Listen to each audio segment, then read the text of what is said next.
Between E3 and the Worldwide Developers Conference, we here at AppSpy have been spinning in circles dealing with all the hot little tidbits of information being leaked out onto the net. However, while our parent company has been schmoozing it up with the big boys overseas, we're stuck here in Australia. So we may as well get back to work and present the Friday News Wrap-Up for the 15th of June 2012. We're not above tooting our own horn when it comes to big achievements, so when we find ourselves being part of a great new magazine like Swipe, then we're happy to pimp it out a little. Currently available for free for iPad owners, though soon to be brought out for iPhone and iPod Touch users, the mag is packed with news, reviews, and great exclusives for iDevice users to enjoy. The link, along with more details, are down in the description. Whether or not Capcom's other titles have been hit or miss, their Street Fighter titles for the iOS platform have been quite rock solid, albeit needing a few tweaks to really hit that sweet spot.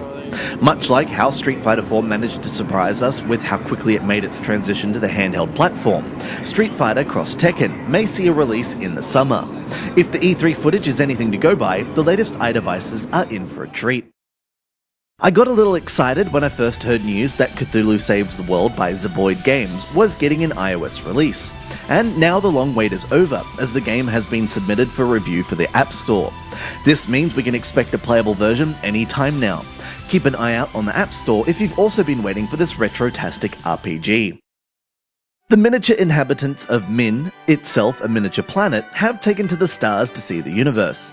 The only problem is they're using their planet's core as an engine, so they need to drain other planets of their energy to keep exploring. Looking utterly gorgeous in its presentation and easy to pick up and play, the only possible concern is its free price tag, as we've seen companies abuse gamers after a good deal. Min should be available this Monday, the 18th of June. In our time, we've seen a lot of box-smashing, enemy-crushing physics flingers come and go. Some have succeeded, at least temporarily, while many others fall under the weight of trying to be another Angry Birds. Catapult King by Wicked Witch takes the gameplay to the third dimension, something that's relatively rare as it is, but also manages to pair it with incredibly fine-tuned controls and clever bonus objectives to keep you coming back for more. Pulling back on the catapult provides you with the basic ability to set your power and direction of your shot, but being a 3D game, it also includes a separate swipe system to change the angle. You'll be thankful for the fidelity you're provided as the levels rapidly scale and challenge, providing distant obstacles to destroy. While the usual 3-star, or in this case bronze, silver and gold rating system is in place, the real fun comes from trying to collect the gems, coins and badges.